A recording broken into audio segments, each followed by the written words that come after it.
Welcome, everyone. You've just stepped into a sacred space where purpose meets preparation, where we come together to strengthen not just skills, but spirit, character, and legacy.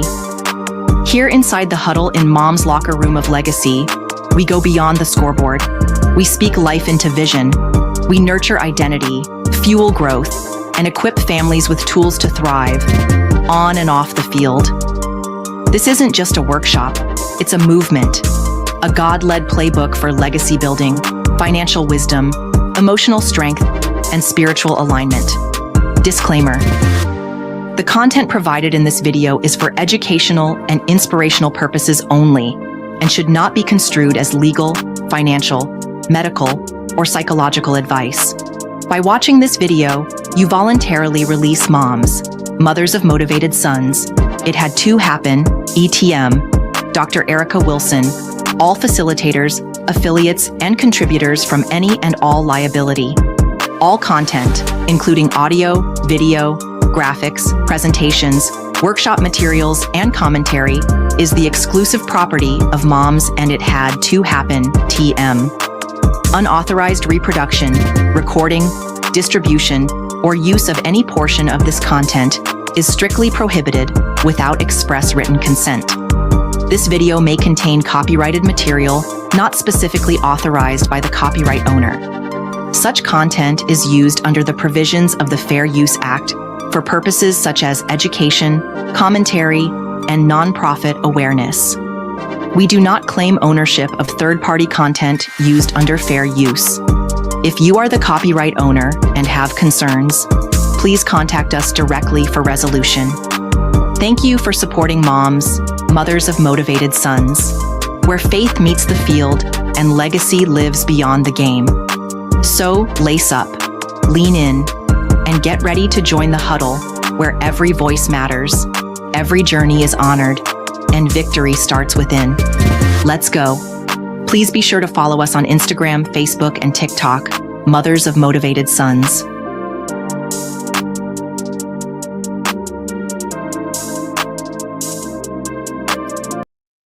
All right. Let's go.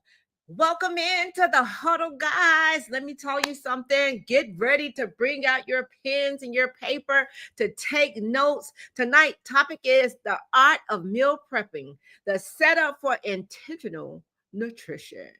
And without further ado, I'm going to go ahead and bring on our heavyweight champion, Miss Naomi Katheu. Welcome. Thank you, Dr. Erica. You can hear me, right? Yes, I can hear you. Yes. So before I pray, I wanted to tell you this behind the stage, and it's like today it's going to be interactive, so be ready. I'm ready, but before you get into prayer, let's go ahead and bring on our other heavyweight champions. Mr. First of all, Coach Wendell Stirrup. Welcome. He's in, y'all, but he'll be on. And our other heavyweight champion, Miss Jasmine White. Welcome. Okay, we don't know if they can hear us, but they're gonna miss the first of all. So I'm gonna hand the floor over to Miss Naomi. This is her workshop on tonight, guys. And listen, she have on the chickens for us tonight. So she has the chickens, and Mr. First of all has to catch up. Okay, let's go. That makes sense. Yes. Well, thank you so much, Dr. Erica. I do appreciate this opportunity. Thank you, Coach, for being here. I was telling Dr. Erica that we're going to be interactive today. So I have some notes, but I don't have I don't have a PowerPoint. So you guys are going to be very interactive with me tonight. So let's go ahead and pray. Our Heavenly Father, in Jesus' name, we thank you this evening for your goodness, for your mercy. And thank you because, God, your word tells us that you shall bless the work of our hands. We have moms, we have coaches, we have a lot of people who are athletes and that support their athletes. And we want to pray that you will bless the work of their hands. And one of the ways is giving us health, because God, you promised us that you shall give us health in abundance. And just as our souls prosper, that our bodies will prosper. And I pray tonight that your Holy Spirit, your presence, your goodness will abide to guide us in wisdom, to guide us in practice, to guide us in just practical tools that are going to help us and make our week as easy as you want us to be able to serve you. We thank you, we praise you in Jesus' name. Amen. Amen. Amen. Yes. So I have a question, but before I give you that question, I wanted to just introduce myself a little bit. So I am a mom of 3. So that tells you there's a lot of small plates that goes around my kitchen. The reason I'm talking about my kids today is because I'm going to tell you something about the art of meal prepping. So I do have 3 kids. I do have a full-time job, and I talk a lot about food with ladies across the globe. I do a coaching business that I help women to just lose weight, to create bodies that are temples of the Holy Spirit that God is able to use for their God-given purposes. Now, I'm telling you those because you can relate to me when I tell you I have a lot of things on my plate. And today, the main reason for me sharing that brief kind of a history about me is to kind of bring in the purpose of this workshop tonight. The main purpose of this, and I want to give a disclaimer. If you see me looking this way, I'm looking at my cheat sheet notes, but I am looking at you guys. So I'm not trying to be distracted. And then the other thing is this workshop tonight is not going to constitute as medical nutrition therapy. It's informational, it's educational. If you really want some customized nutrition planning, and we're also going to piggyback on the knowledge that we gained in the other workshops about food and about what are the basics of just having a balanced plate. So if you need any specialized nutrition planning and something that is going to tailor to the specific athlete that you have or the children that you have at home or just yourself, then we can talk, or you can email Dr. Erica and we can get you the support that you need. So the purpose of this workshop tonight is going to help you as a mom, as an athlete, as a coach. It's going to help anybody who is supporting our athletes to be able to master or gain the basic framework of meal prepping, preparing your meals around the week or the time frame that you're going to be choosing. Because some people are very spoiled. They don't like to cook for a full week. They want their food fresh as they want it. So depending on what is your preferred state of planning for a week, for 3 days, for the same day, then I want to be able to give you a practical framework for you to look into. And number 2, I also want to help you eliminate anxiety around your eating and around getting healthy meals. And then I want to help you simplify your logistics during the week. In terms of food, it shouldn't be your biggest worry when you have a lot of maybe athletes in your house, or just you have a lot of people that are surrounding you and you have a lot to take care of. So by the end of the workshop, you should gain some clarity on how to customize your meals and your food planning around your week or the time period that you're going to choose. So for the sake of this purpose, I'll be referring to the week as our standard planning time frame. And I do have a question. So I told you it's going to be interactive. So I do have a question. So Coach and Dr. Erica, you're my test subjects tonight. Who amongst you has ever done any kind of meal prepping? I've done meal prepping. Okay, tell me a little bit about it. So this was back when I was cutting weight when I was wrestling in high school. Yeah, believe it or not, I had to cut weight. Even though I was 112 pounds, I had to get down to 103, and it was terrible for me because I had 5% body fat. So you could understand the difficulties of it. But I had to I had a protein, not much of it, but my protein was turkey. I stayed away from bread, and I had some fruits and water. That was it. Hey, thank you for sharing. Hmm. Okay, Dr. Erica, you want to chime in a little bit? Well, I didn't meal prep. Well, you know what? I did try it one time. I had someone to meal prep for me, and it worked for probably about a good 2 weeks. After that, it was a wrap. However, was it so healthy? I wouldn't say so. But I did try to do the meal prepping. However, Alan definitely do it on a still today, even outside of him retiring, he still do it.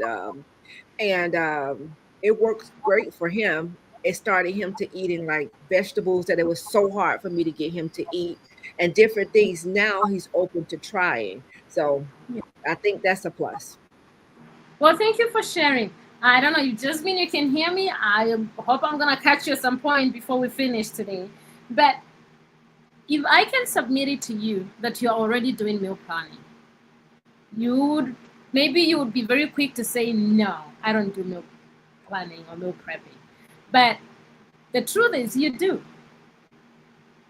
Because a lot of the time we assume meal prepping and planning is this something that is so far outstretched for the specialists or for the professionals, or something that is beyond our reach. But if you're eating every day, you're meal planning and you're meal prepping. Because you know what you're gonna eat tonight. You may not plan it like days ahead, but you're planning.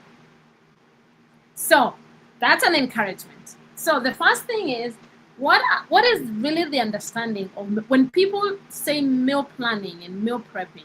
What do they mean? And what actually is?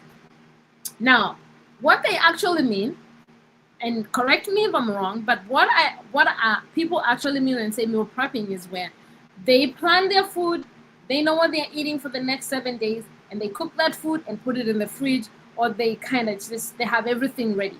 And yes, that's part of meal prepping, but that's not the entirety of what actually meal prepping is. Meal prepping is just knowing what you're going to eat in the future. It could be in the next few hours. It could be in the next 7 days. It could be in the next month. It plays into any form of meal prepping. Now, what I want to help you achieve is being able to have a determination, or to have something that is thoughtfully done, something that is going to take away the pressure, because we can plan, but our planning may not take away the pressure and the time consuming from our plate. So what I want us to do is really what people mean by meal prepping is I want to be able to focus what I'm going to eat. I'm going to try to minimize my cooking. I'm going to try to take away the impulse, not buying, the impulse of cooking, like just eating whatever you find in the fridge when you didn't even put any pre-thought to it.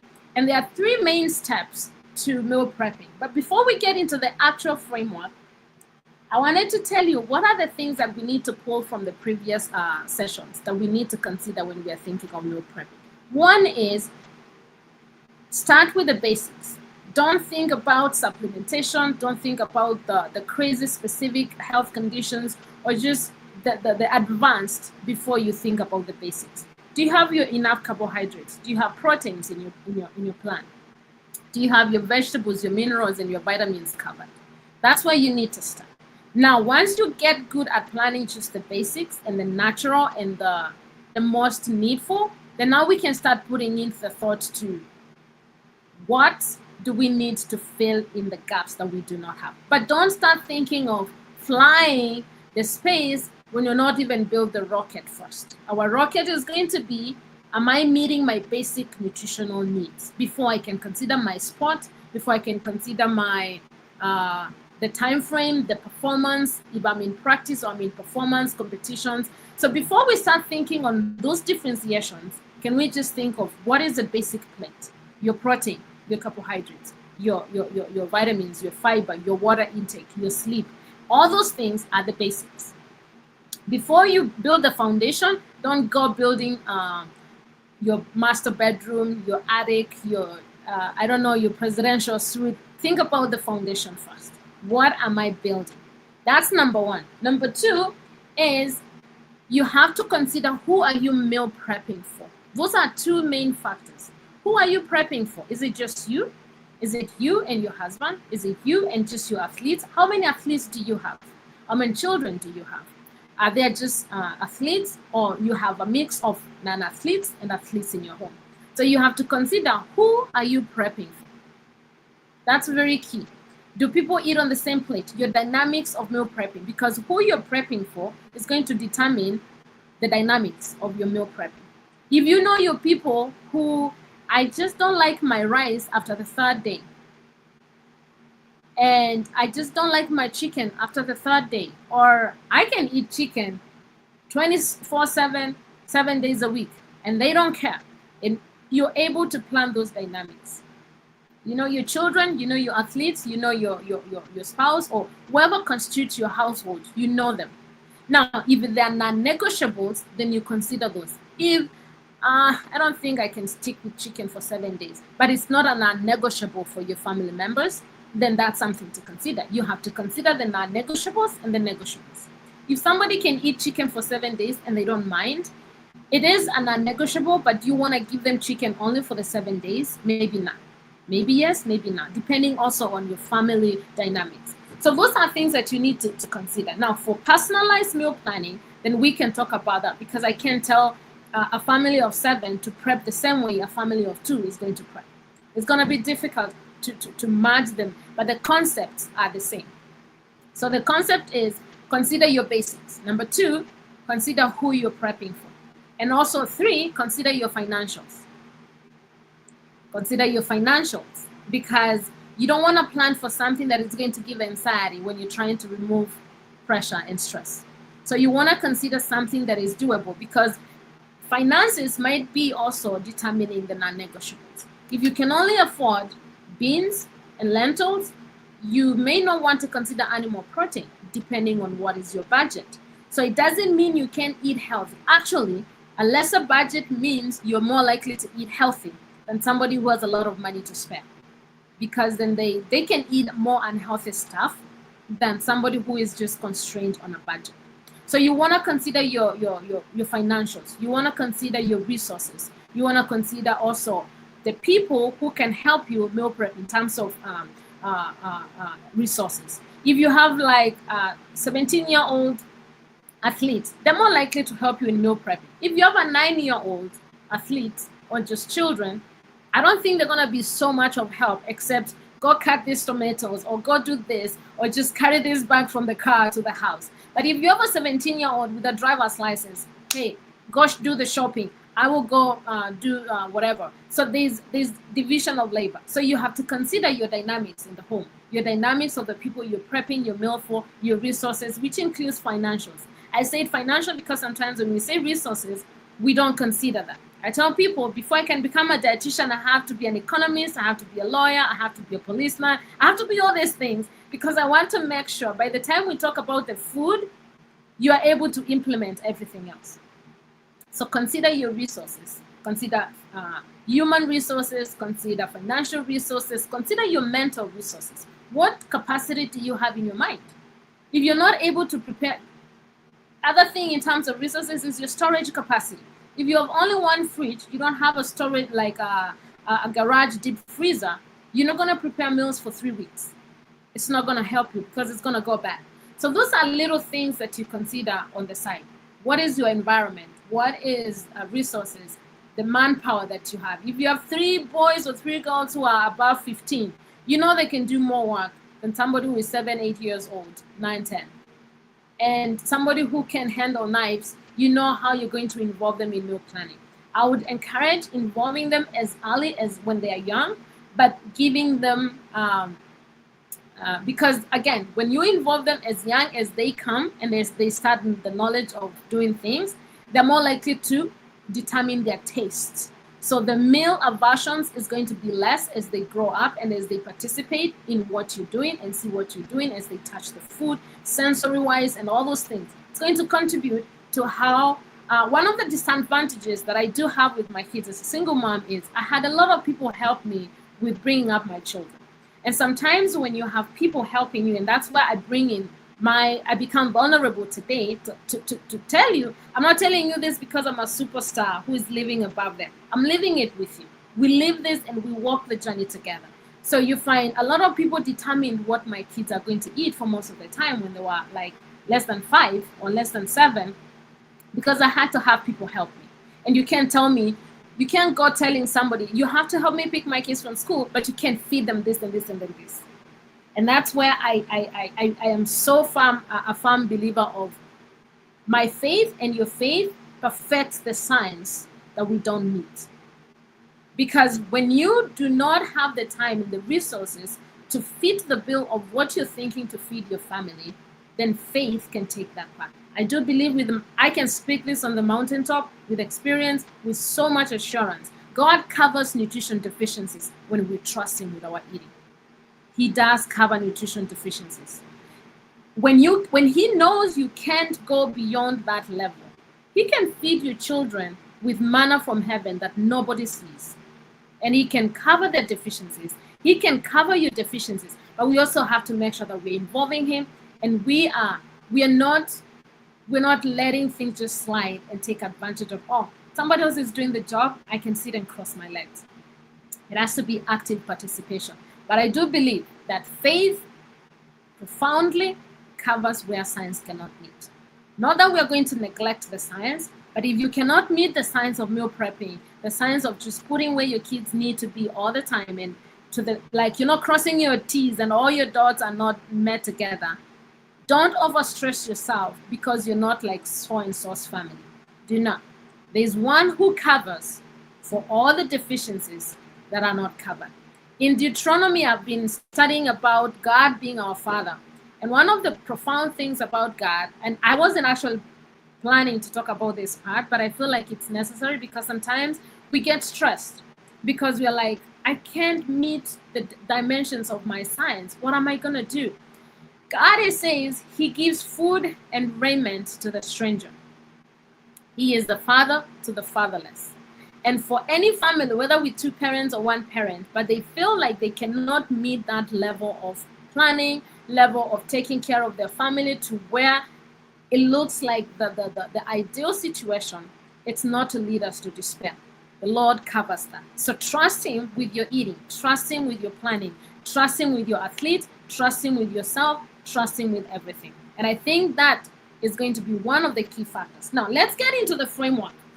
So, I want you to remember 3 letters and a 4th one. I'm saying them differently because one is covering the 3rd one. So I need you to remember the word ACE, like ACE. Go and ace your meals. So 1, we're going to cover the framework comes in those 3 letters with a 4th one, which is F. So remember ACE, F. And that is anticipate. Number 2, you're going to create. And number 3, you're going to execute. Now the F comes in as flexibility. So you create and you execute with flexibility. So you can call it flexible execution. But I like to just I just want to time it as create, anticipate, create, and execute with flexibility. So what does that all involve? Now, we've addressed the environment, we've addressed the dynamics of what you need to prep. I've given you like what you need to be able to just focus on the basics of food, your balanced plate. So let's get into the A, anticipate. Now, remember what I told you, some people are very spoiled, and I think Dr. Erica is one of them. They don't eat food twice. They want to eat one thing once, and tomorrow they want to eat something fresh. Oh, did I get you wrong? Or maybe it's Wendell, Mr. First of all. It's definitely not me, because I can eat leftovers all week long. I love me too. They taste better the next day. Some reason they just taste better the next day. Yeah. That's true. That's true. But I just wanted to kind of just pull your leg in that. So anticipate. Anticipate is just basically the art of foreshadowing. What is your week likely to look like? Or what if you're prepping meals for 3 days and that works for you? What are those days likely to look like? Are you going to work or you're working from home? Are you dropping kids from school, several kids, or just one kid? Anticipate your plan. Are you just prepping for you and maybe grown children who can take care of the meals? Are you prepping for little kids who cannot do much of the prepping? Anticipate your week. Do you have a brunch at work or you don't? Are you going to be taking your meals on your way to a sports game or what is it called? The practice sessions, or you're going to be eating on a dining table? Anticipate the dynamics of how your week is likely to be. Do you have a birthday somewhere? Ashley, yes. Leftovers are kind of the best thing to ever happen to human beings because the seasonings are marinated well, everything just tastes better. So we're in good company tonight. So you have to anticipate your week. Just take 1 day out of your week depending on what is more downtime. For me, if I'm prepping, I will think of Saturdays. I am not going to work. Sometimes I will do clients in the house, but I'm able to know, okay, this is how my week is going to look like. My weekdays are more structured than my weekends. Sunday is always the same for me. I have church in the morning, I have church in midday, and then between 12 and 3, I am home with the kids, either taking a nap or hosting friends or doing something, and then I have choir practice. Sunday is kind of always plays out almost the same. Monday to Friday are actually my days that are a little bit more less busy than Saturday. Saturday is my busiest day because then I have private clients and I have kids trying to, did you do your laundry? Did you do this? If they didn't do their chores during the week, then we're cramping them on the Saturday. And then somebody has an event and this is, so anticipate your week. Do you have a different work schedule that day than you normally have? Is your boss taking you out somewhere and you're rushing out, coming home, or your company has a business event and you're rushing home? Anticipate the period that you're going to plan. For the sake of this session tonight, we're going to talk a week. So anticipate your week. What is it going to be? Like, put in the business mindset of foreshadowing and forecasting. How many customers are you expecting in the next business period? Think about in terms of that. What am I expecting my week to look like? That is going to inform what you're going to prep, how you're going to prep it, and what is likely to happen. So once you get a hold of, so now I want you at the back, if you're watching this on replay, you can pause it and just kind of start doing that. Today I want us to be practical because I want to help your week to be easier and eliminate that anxiety of food eating. Those who are here with me, just think in your mind, what is my less busiest day that I can do my meal preps, that I can plan in advance, and then start that day and know when am I likely to go shopping for my groceries. Do I need to order my groceries? Because now we have very good services. You can talk to Walmart and they can deliver your groceries at home. You can talk to Costco, you can talk to Sam's. They can deliver your groceries, they can deliver your produce, and we're in good company. So depending on what is happening in your week, you need to anticipate.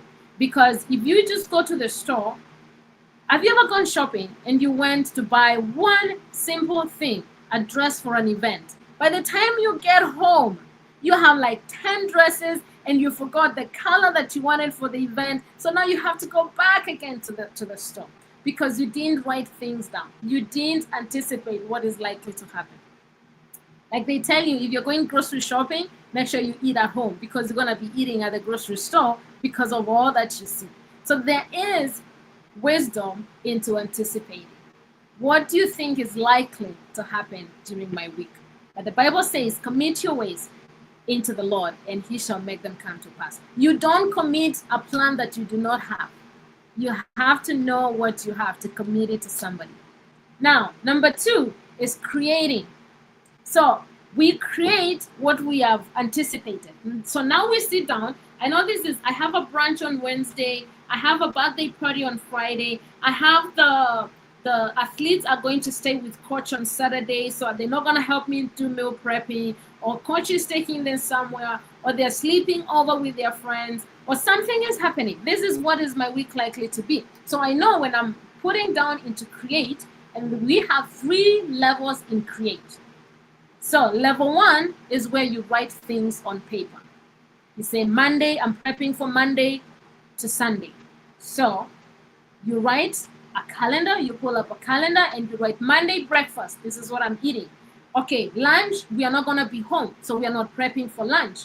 Either if I'm going to somewhere where I can carry my lunch from home, then I will do that. If the kids are going to school and they don't like the school lunch or something is happening, maybe you have $10 for each kid for lunch. So you're not cooking for lunch. So you cancel that out. You go to dinner. We have practice for dinner. So we are not going to be eating sitting down at the dining table. So we need something that is either we can eat on transit or something that we can eat light when we come back from practice. And if somebody is practicing, be sure you don't want to be so light because they have expended a lot of energy and they might need recovery, eating and consumption. So you want to plan for those as well. So now you put every meal that you eat because you've already anticipated. You know what your week is likely to be. You put all those events and practices and everything into your calendar. So now fix your meal. Breakfast, we're eating overnight. We're doing the overnight oats with blueberries and some eggs. We are feeding in our meals. then you write everything. That's level 1 of creating.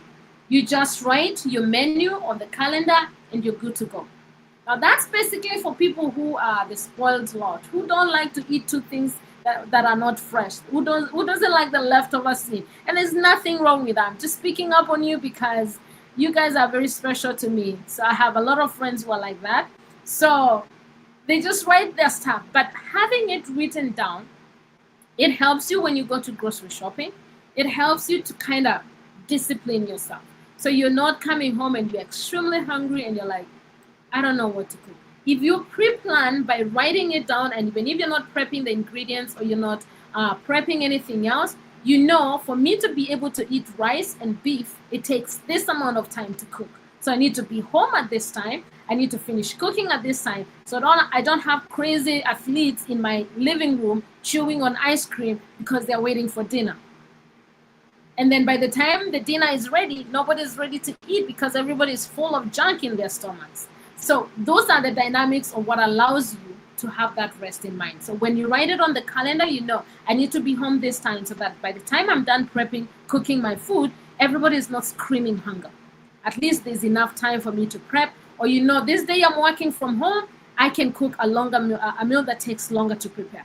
These days I'm not working from home, or I have my beautiful children who are full of hunger and hormones wanting to go for practice. So I'm just gonna make some meal replacement shakes with some boiled eggs, or I'm gonna just whatever is going to make the anticipated plan work, then you're able to do that. Now, level 2 of creating is where you write it on your calendar, you go to the store, you go to your pantry, you prep all the dry ingredients.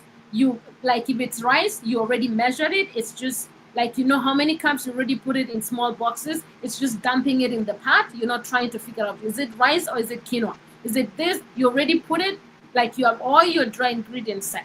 And then you have all your wet ingredients chopped and in the freeze, ready to be dumped in the pot. So that's level 2 of creating your meal plan. So you've already written it on your calendar. You've already prepped your ingredients. They're just either in the freezer, well seasoned, or in the dry slot if it's lentils, or because you know what you're cooking, you're able to, like if it's beans, you put them in the slow cooker at night so that you can saute them during the day. You don't have to come and cook your beans when it's time to eat, because then they will take another 1 hour. And by the time it's 1 hour, everybody has eaten like 5 scoops of ice cream and finished all the popcorns in the pantry because they're hungry. So by the time you finish cooking your beans, nobody wants the beans. Nobody wants them at that point because everybody is full of something you didn't want to feed them. And then the level 3 of the create is where people like us who love leftovers, who don't mind them, or our OCD has been killed by the demands of life, and we have to allow ourselves to eat the same thing or food that is longer than 2-3 days. That's where we write it on a calendar, we prepare the ingredients, and we cook the food. And we store it cooked. Now, that's going to determine your storage capacity. That is going to be determined by how much people you're cooking for with the storage capacity. It's also going to be determined the things that you're prepping. If you have a lot of cold storage, can they stay longer than 3 days?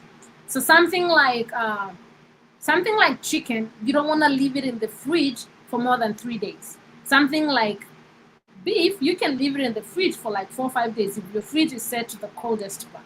So it just depends on those little dynamics. Now, that is creating. So now, execution part is where a lot of us, we tend to have a lot of problems, because we start gaining a lot of mixed emotions and reactions, because I was planning to eat lunch what I cooked, but then my boss decided we're gonna have brunch on Tuesday and I didn't anticipate brunch. So I get frustrated, I get annoyed, and then I'm like, why am I even meal prepping? It doesn't even help anymore. So we get into those hoops. So execution basically means I eat my meals the day I planned to eat them. And sticking to the plan sometimes can be challenging. But the person who really wants results, and I know a lot of our athletes, when they get sold an idea and they really want to achieve results, they get stuck on it. and they're like sold to the idea, like, if this is going to help me become the best performer, then I am a diehard to it. So you find some of these athletes get really like into like, this is what is going to help me get my medal, then I don't have a choice, and then they jump all in it. And then now execution part, when we jump all in it, it can leave us broken, wounded, discouraged. And when we do very, very, very well, then we are excited and we are up on top of the moon. So it has the potential to create deep waves. And then also reminding ourselves, a lot of our athletes that we are handling right now, they're in the ages of 9 to around 21. There's a lot of emotions and hormones involved. There's a lot of peer pressure and wanting to look a certain way that is involved. So if I see my friends out there, they're going to eat pizza, and I know I had planned my chicken and my beans and my rice and my broccoli at home, I don't want to say I'm going to eat at home because I'm going to look like the loser, you know? And that means a lot for them. It may not mean a lot for the mom who's like, this is healthy for you. It's going to help you. There are those athletes who are very disciplined and they can stick to their plan, but there are others who may be like, I know I want this. This is what I want. But the pressure sometimes takes toll on them. So we have, and that's where I bring in the word F attached to the execution. Because one is, we have to determine, or we have to be watchful for our athletes and even for ourselves. Especially, I won't be able to be so sure that men really fall into this category a lot, but I know because they've been conditioned to suffer in silence, I want to believe there's some certain men who fall. But I know a lot of women, we are the women who we compare ourselves. The peer pressure doesn't disappear with us becoming 30 or 40. The peer pressure doesn't disappear. It only takes a different form. You're looking at yourself and you don't want to go with the other moms because you look at the other moms on the touch line and you're like, I don't look like them. And that wears you down. And you meal prep and you meal prep and you plan. And when it comes to execution, because of all the emotional burden that life lays on us as women, you just don't want to eat.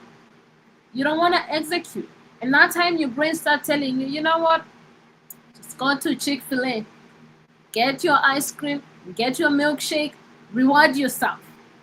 Or you say, you know what? I'm just going to drop my sons or my daughters to the game and I'm just going to go sit somewhere and eat because I don't want to sit on the sideline with all the other moms who are the cool moms.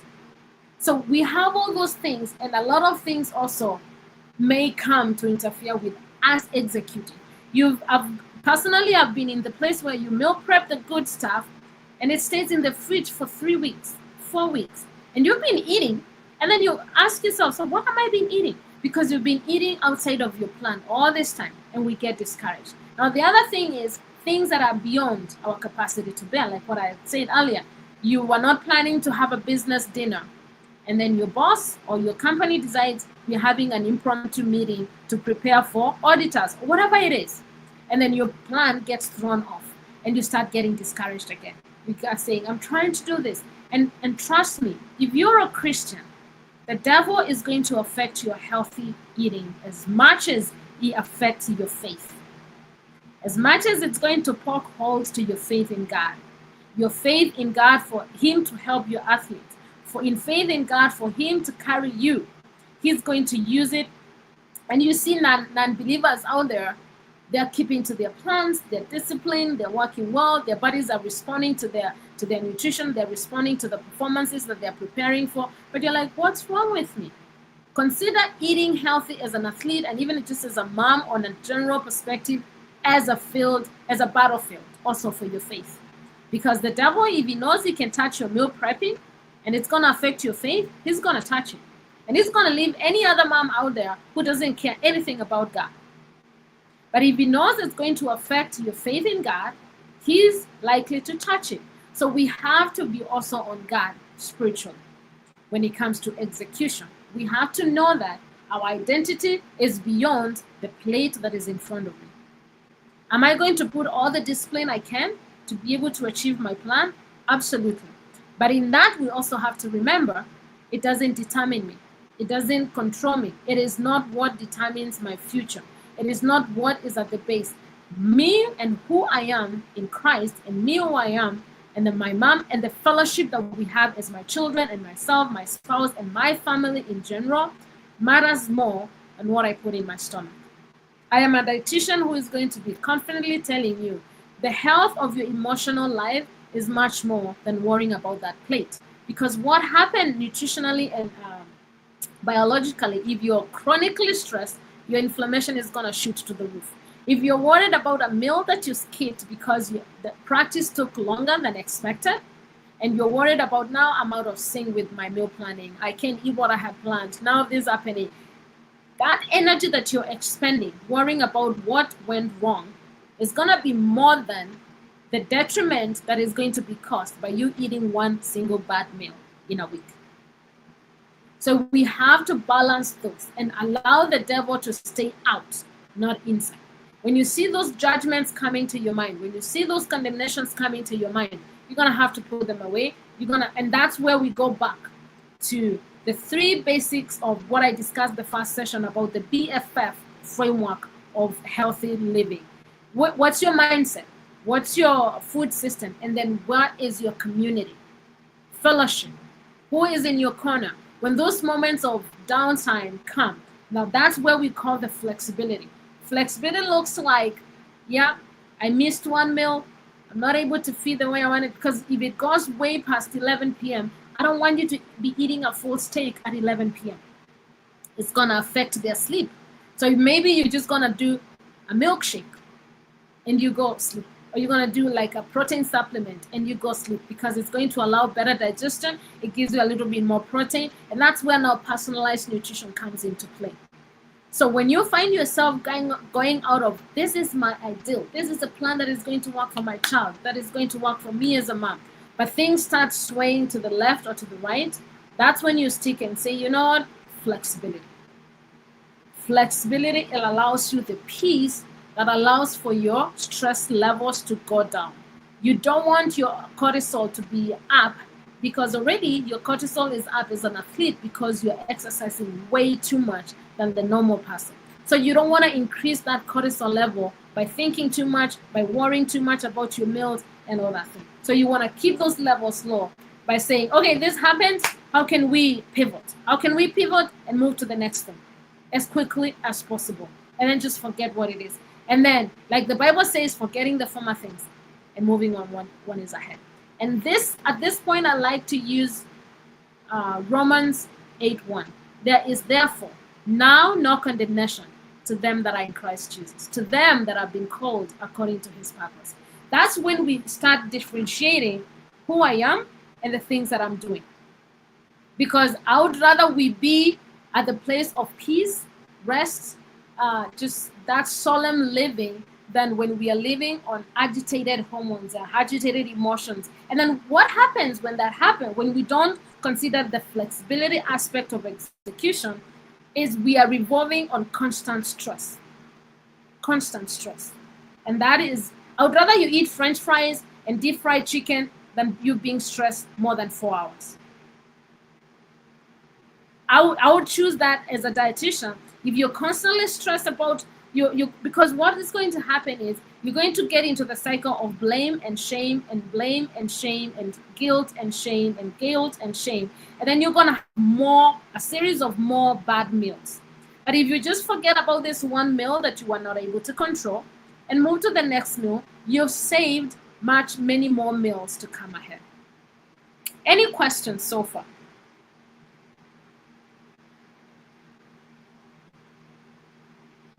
I have a question. Well, as you know, what we spoke about in our group me, right? So right now, my eyes is just like, what's that Tom and Jerry when you had the toothpicks that hold up your eyes? I don't know if y'all could tell, but I didn't get any sleep last night, and my stress was like through the roof. I would even say not just last night, but probably for since I found out, put it like that, since I found out and was waiting to go back for part 2 until today. You talk about stresses on So I found myself stress eating. I know that that could be the worst because my stress eating is like straight junk. How can how can I change that? So it goes back to, okay, let me kind of retrieve that, because now for you, because I kind of have an idea of where your stress is coming from, it can be more tailored. Now there's somebody else who we don't know where their stress is coming from. Now when you know where your stress is coming from, I honestly, the best answer I can give you, I'm not a therapist, and where is my friend, mr Ebony. mr fast Miss Evan. She can be more guiding in this. But when it comes to stress, you want to handle the root cause of that stress to the best of your ability before you can even think of managing the fruits or the symptoms of that. Now, if it's something that is now you're waiting, you're in the transitionary position, you're going from phase one, you're waiting for phase two, and you're not able to sleep. It just boils down to one, our faith. Our faith comes into play. Support system. Who is in your support system? But I think there's one superpower that we tend to kind of just ignore a lot. And the devil wants us not to use it. Is being vulnerable. Being vulnerable. When we know I don't know what to do about this situation, when we speak about things that we are going through or things that are happening that are causing us stress, and I know sometimes they can be like nerve-wracking, but it's a battle that is half won, because you're not constantly thinking. The cycle is broken. It may lead you to cry when you're talking about it. Crying is a release of emotions. It may lead you for somebody to pray for you. It's a battle that is being fought. It may lead you to just taking it out and just releasing it. There may not be tears, there may not be anything, but it's gone out of you. It's not creating the loop. So the cycle has been broken and there's some release. But that vulnerability aspect, speaking from a dietitian point of view, it is where we come in and just talk it off. If you don't know anybody you can trust, go in front of your whatever bed, your mirror, and talk to God. The verbal expression of life helps in releasing. When I'm thinking, I'm the kind of person who can be the judge, the jury, the prosecutor, and everything. And I'm also the person who is being accused. I'm the accused, I'm the jury, I'm the judge, I'm everything. And that creates a loop in our mind where it doesn't end. It goes and goes and goes and goes. And that is just meaning, like when you have clothes that are running through your dryer or your washer, the more they run, the more the pressure goes up. The more there is a friction, the more buildup. There's more buildup of energy when there's a loop. It's like when you're looking at a volcano and it's going round. Look at a tornado. You guys live close to tornadoes who live near Florida, and you see those tornadoes coming. You see the water going. The more it circles, the more it's building its power. I'm not so much of the geography and that, but that is what is being created when we are thinking and overthinking without cutting the cycle. So we want to be able to just, and I do believe that's where the Bible comes and talks about, behold, how good and beautiful it is when brethren stay together in unity. For therein, God commands, like he doesn't send, he commands a blessing. And that's where the devil is coming in to kill our fellowships, to kill our unity. He is breaking families. He is breaking friendships. He is breaking churches. He is breaking all these places where our resources for cutting that tornado cycle, that tornado. And once it's popped, it's like the balloon. Once you pop it, it releases. And there's rest. There's a release. There's that rest. I don't want to start preaching, but there's that release. And I think that is one superpower that we can use. And one of the things that I'm learning personally is I will speak and I just don't want to care. In those years, it's going to land to at some point, because sometimes it's a matter of life and death. As a single mom, if you've been a single mom, you understand what that it is. You don't have an adult to talk to in the house. So you have minds that if I'm going to be a good I can talk this with my children. I can do this with my children. But then you don't have an adult to go to.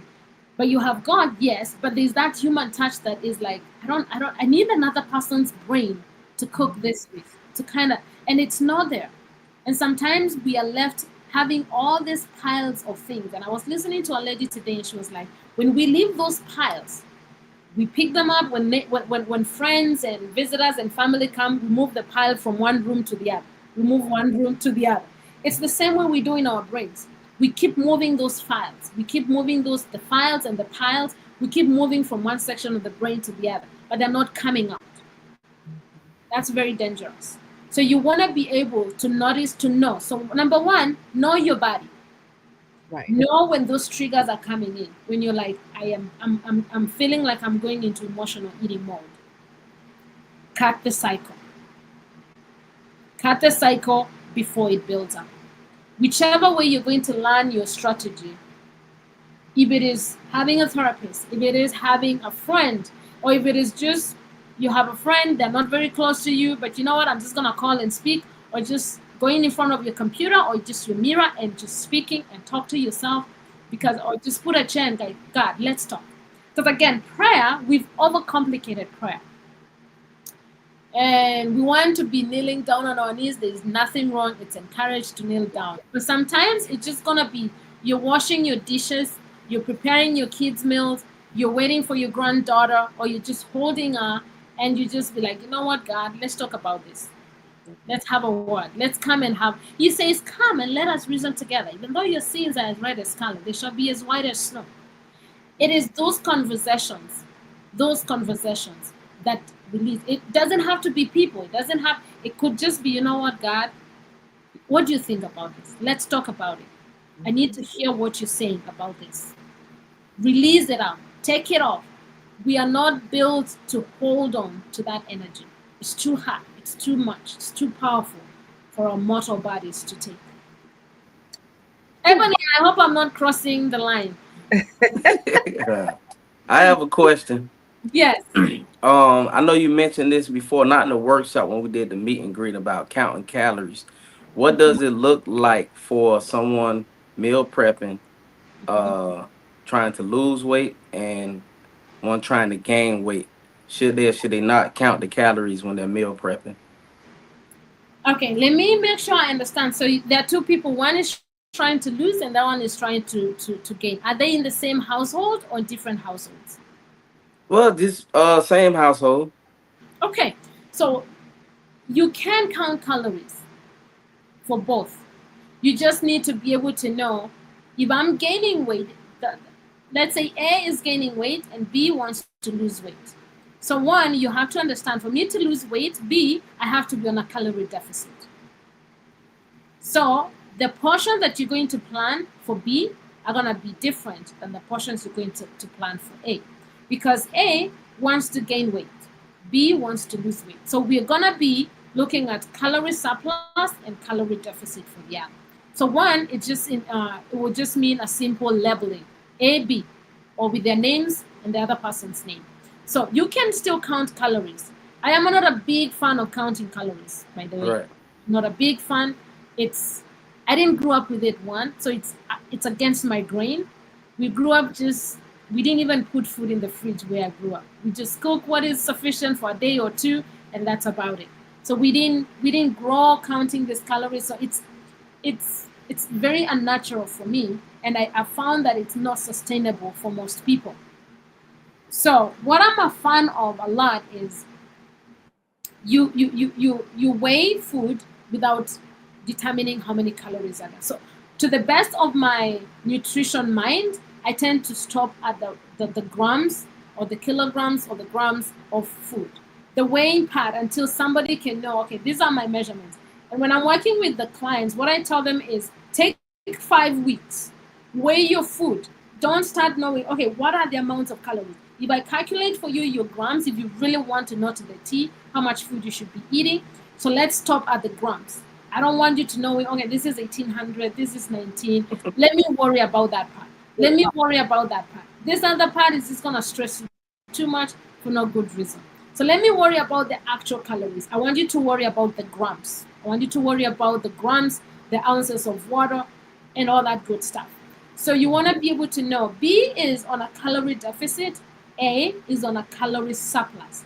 But the trickiness of A is you can be on a calorie surplus, you can gain weight, but you might be gaining fat. So you want to make sure the content of your calorie surplus is healthy, healthy food that is going to give you muscle gain and also going to separate your body. Like if you do your body composition, it's not going to increase your fat out of proportion than your muscle and just general body weight. So it boils down to the portions, like calorie surplus, calorie deficit, and that just no. But you can still eat the same thing. It's just gonna be different portions now, because it's weight gain is actually harder than weight loss for most people. Because a lot of us want to gain weight with sugar, ice cream, and all those, and we will gain the weight. But what are we gaining? Are we gaining muscle? Right. Are we gaining fat? Are we gaining inflammation? Are we gaining all these things? Hey, so there's that, but it boils down to portions, just the portions. Okay. It's doable, yes. Say hi. So just a quick recap. Hi. She said Bella been gone too long. I got to go see what's going on with Bella. Yeah. She said hi. Yeah. You know, that is so good, Naomi, because the thing is a lot of times people do look at the calories, and I'm talking about I have a couple of nieces and my son, sometimes my oldest son, uh they big on those calories things. So I'm glad that you asked that, Mr. First of all, because at the end of the day, I hear a lot of times it's not what you eat, it's how you eat it, right? Mm-hmm. What really plays a part. So this here tonight was amazing. Let me tell you a couple of things that I didn't know. And like I said, on this workshop, we learned so much. That's why it's very, very important for people to get inside of the workshop so they can see and hear, exactly what, we're saying here, because it's some very valuable information. Meal prepping in itself, Yeah. you could do good for a while, but then all of a sudden, you kind of slip, and then when you slip, it's sometimes like hard to getting back to it. However, I just really find, but no, I can eat the same food all week. Right. I And really again, for those obsessed with calorie counting, we also have to remember calories are not the same. Right. You can meet your entire calories in 3 scoops of ice cream for meal. If your meal calorie was 600 and you eat like 4 scoops of ice cream, that is even beyond your actual meal that you needed to consume for that meal. So calories are not the same. So what you get from the volume of cashews that gives you the same 100 calories, it's going to be totally different from what you get when you're eating lentils and it's supposed to give you those 100 grams. It's going to be totally different. So we have, and especially when we are athletes, there's that lie. Let me be a little bit candid. There's the lie at the back of our mind. I'm going to burn it all. What's the big difference? I'm just going to burn it all when I get into the field, and you will burn it all. But like we were saying in the last week's session where we were talking about life beyond the field, it's going to come, and it comes with a bang. It comes without apologizing. It's going to, if you just slow down a little bit, then it catches up so fast. And then you get to 21, 25, and you get to your 28, and you're slowing down from the field. Or even when you're not slowing down from the field, you start getting those injuries. Like, why am I getting injured? Yes, you're burning it all, but then you're increasing your inflammation because the body is not healing itself. The body is not, and I keep telling people, the stress that you get from a broken relationship, the body does not interpret it differently from the stress that you get from the field. Running and jumping, stress code for the body is stress code. Just like sugar in the body, it doesn't know if that sugar is coming from potatoes or it's coming from honey. It's sugar. It's glucose. The body doesn't have differentiations here. So if I'm constantly stressed because I've got broken heart, like, or I'm stressed because I have a loved one in the hospital. The body is interpreting that stress the same way if I'm constantly in the field and I'm not fueling my body healthy. The inflammation is going to be the same. And that's why you find that you've heard of stories. They might be rare, but you've heard stories of an athlete, very athletic, very active. They just collapsed. And that's was it. Or they have a heart attack and they go. And then you're like, they were so healthy and active. What happened? Whatever was going internally might not have been. I'm not saying that all of the cases was because of unhealthy eating, but that's a high contributing factor. Because as athletes, we have that lie that we believe that I'm going to burn it all in the field. Yes, you will burn it, but because you took the wrong quart of calories, then it's gonna show up somehow, somewhere down in your body. It's gonna show up. So you may get injured easily. You may not recover as much as you want, or you're constantly stressed. Because again, remember the gut is our second brain. So there's that gut-brain connection. So they're constantly grumpy. They're constantly getting in problems with their coaches because their emotions are at work, because whatever the gut is feeding the brain the wrong things. So that this athlete is constantly stressed and they can't handle the emotions. They're chronically just irritated because they don't eat well. That could be a contributing factor. So the food that goes into the body, or they just eat in isolation, or we are eating, these days we are just eating. We're not separating what we are doing from the computers, from the phones, from the technology. We are sitting in a bench as athletes in a team, and everybody is on their phone. And then, coach says it's time to get back into the field, and nobody even laughed with each other. So we are not getting all those opportunities that help us to release the stress from our bodies. Like I'm saying, the stress from playing is going to be interpreted the same way as a stress from getting cut. So there's that understanding that whatever goes into my body is going to show up. It's going to show up.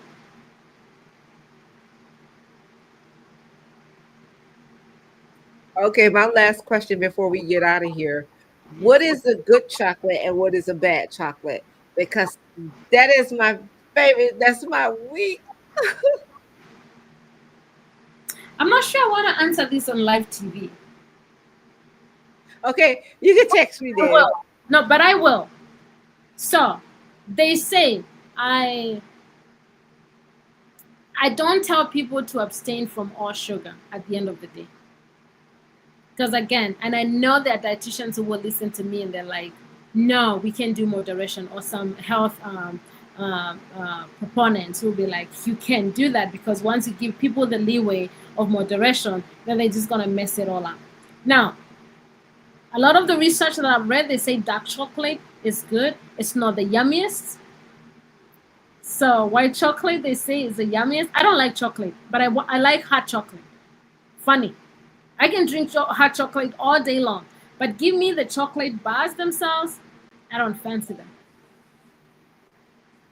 But they say dark chocolate is better, but this is what I would say. You have to consider how each chocolate affects your body. Because sometimes you can eat a certain type, a certain brand of something, and it just messes you up. And you can eat another one and it doesn't affect you so badly. Just learn your body. See which one affects you bad, and then just keep yourself, and then you're able to tell yourself, now, if I'm one chocolate, my maximum of chocolate is maybe, those little, maybe it's 100 grams. Let's use 100 grams for lack of better measurement. 100 grams is my max. If I go beyond 100 grams, I'm messing up my body. So you have to kind of learn your body and know. Like for me, my favorite is something we call chapati in Kenya. If I want to stay within my health limits, if I do a chapati every single day, I'm going to be paying for it, because my body doesn't respond very well to it. But if I eat once a week, it will not do harm to my body. So you have to learn what your body is telling you. You learn the cues. One of the best ways, if you don't want to just be so caught up into the entire thing, is just start from the basics, like kind of try to make sure you have you have a protein, you have a carb, and you have vegetables, and then stay clean for like 2 to 3 weeks, and then start getting something that is very unhealthy and eat it, and then see what your body does from there. Because by 3 to 6 weeks, your body is cleansed, your body is kind of is returning to a good base, and it's trying to understand. Yeah, give me 1 second. We're almost done. So it's trying to say hi. So it's like introducing foods to your baby. You remember when those babies were little? When till you have one. So when you start introducing foods, you want to introduce one food at a time for maybe a week or two. See Okay. how does this food react to this baby. Is it Are they colicky? Are they getting some skin breakout? Are they constipated more than something else? Because they're just coming from either breast milk or formula, and it's a little bit clean environment. There's not a lot of all these things that we've added. So you test one food. So you can do that, Dr. Erica, and you can say, I'm gonna stay off chocolate for a while. It's gonna be hard. And then once I start eating, I can say probably 2 to 3 weeks, I'm gonna stay off chocolate. And then I'm gonna try it. 1 week, I'm just gonna eat dark chocolate. See how does that feel? And then it takes a long time to build this nutrition kind of preferences for yourself. So it's not a sprint. It is like a 26 marathoner. It's not like the 100-meter relays, It takes a while. It takes a while to kind of know what works well with your body. And then also remember, we have years to our belt, and the foods have mixed inside our bodies for so long. So we kind of have to start breaking ourselves. And that's why I keep telling people, and a lot of people might shoot me for this, but if you want to be healthy, there's going to be a form of fasting in your life. Somehow, somewhere, there's going to be a form of fasting in your life. It helps to give the gut rest.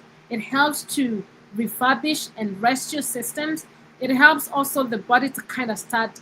It's like when you're in a noisy place and you separate yourself for a few seconds. You feel the quiet and the calm, and you feel your ears kind of calming down, and those screeching noises calm down. It's the same thing. And then you also have lipids, which are the fats, the cholesterol. They take longer to be digested from your body. So you want to give that lymphatic system some break from digesting to kind of eliminate all the digestive, the material that gets stuck in the process. So if one wants to live a healthy life, to some extent, this is just my philosophy, you will need some form of fasting somewhere down the line. Well, you heard it here. Inside the huddle, Mom's Locker Room of Legacy. You heard what our nutritionist champion just said. You need some form of fasting, guys. And you do want to come back for her next workshop starting next month. Listen, we have some amazing things coming up. Please do get inside these workshops at 7:30 on Mondays and Thursdays.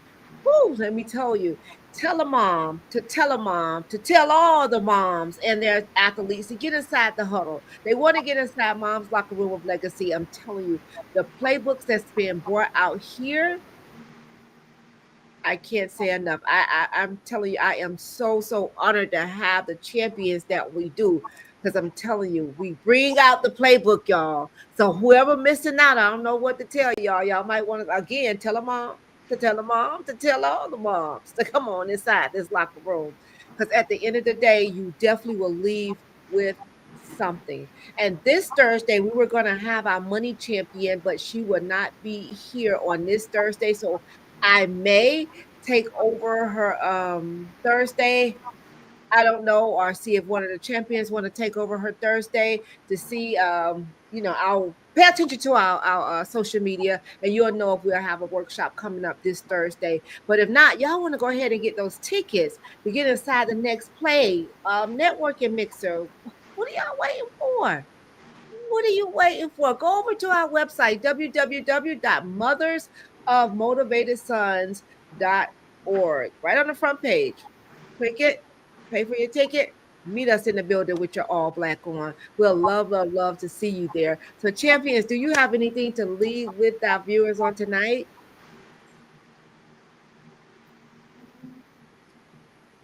Mr. First of all, Well, yeah, I got some listen viewers, man. When you're doing your meal prep, and correct me wrong if I'm wrong, Miss Naomi, be conscious of the shelf life of the foods that you're dealing with. That's very important because I know myself. I'm the one. I would eat the same thing every day, but there is a shelf life for all foods. So be very aware of that. Yes, that's very important, Mr. Pastor Paul. So knowing how your fridge carries its food. If you have an extra frozen storage, I would rather you keep, even if you're eating your food in 2 days, I would rather you keep it in the freezer and in the fridge. If you have if you don't have a lot of frozen storage, you want to consider having less days of meal prepping or prepping differently. You prep the first 3 days and cook it, and then the rest you can just prepare the ingredients and then just monitoring that. And especially, it depends on how also fresh the food had been prepared. If you're preparing your ingredients from scratch, like beans, if you're buying them already pre-cooked, that's a different story altogether because the shelf life has already been tempered with. But if you're cooking something like meat, then you want to consider because the more the fresh the meats are, the less shelf life. So it depends on what type of food it is. And if you have any hesitations at all whatsoever, you need to consult. You need to consult. You need to consult your health professionals. You can email and we can see how we can support you in that. So you want to, but the biggest of all, I think my parting shot would be do not leave God out of your meal prepping and your nutrition life. He covers those gaps. He is able to do wonders that we can do. He is able to come in and meet you as a mom and especially single parents, both fathers and mothers, there is a special grace that God brings to bridging gaps. When He knows that there is a gap, He fills those gaps. Do not leave Him out. He can do. I'm telling you, I have stories to share about that, but don't leave God out of your nutrition plans. as you heard it here, I guess my little fur baby got a little jealous. Say hi. Hey Hello. there. Hello. I Hi guess he got a everyone. little jealous of Imani. So, but Yeah. Yeah. listen, definitely get inside these workshop people. Share them. If it has truly blessed you, share it. It's free right now. Y'all better catch us while we're free by And get it Ashley now. said so. But at the end of the day, listen, we want you guys in that room for the next play networking mixer. September 6th, starting at 5:30, 5:30 to 9:30. Get in the room, get your all black together, and come on and join us inside the networking mixer. You don't want to miss it. So without further ado, listen, if all hearts and minds are clear, we're gonna go ahead and get on out of here. Y'all, I'm going to sleep tonight. I'll get me some sleep. Yes. God be the glory. But you know what? I want to do. I want to leave people with this because, like you were saying, when our mind is wandering and the stress levels is just going all over the place. When I was sitting in that doctor room today, and after having the last test done, this is what happened. I'm talking about stress, y'all. I was stressed. I was really stressed. One comment to share. Okay, come on, Jasmine. I'm sitting in there, and here it is. It's another lady sitting across from me, and I'm telling her, I'm like, we're gonna be okay, we're gonna be okay. And then like all of a sudden this calmness, like the peace of God, just I mean his presence, oh my gosh, was just there. And his words were to me, you always encouraging others and speaking life into others. But what happened with the trust when it comes to you? And I just say, you know what, God, I just had to surrender at that point. And when I went and got my results, I would listen. When I say the people who probably was like, what's going on over there? I went to praising God. Listen, I'm talking about the lady, she looked and she was so shocked. She was like, we never had that happen here before. And she just grabbed me and hugged me. But let me tell you something. When you're faced with some things, yes, the natural thing is to do is to worry.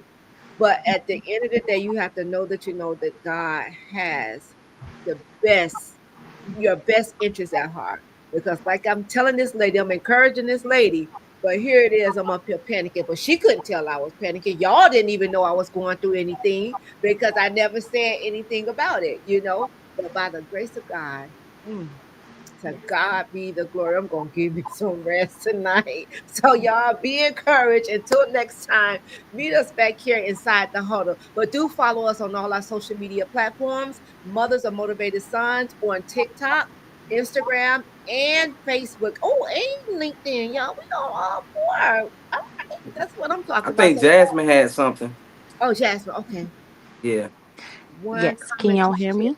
Yeah. Yes. Yes. Okay, so I'm so sorry. A lot of static on my end, so I'm on audio today. But what an amazing workshop. Naomi is always, just always bringing your playbook out about nutrition, and I learned so much in my own journey. One thing I can note is that it all starts in the mental. You mentally get your mind right on, hey, I want to make this lifestyle change.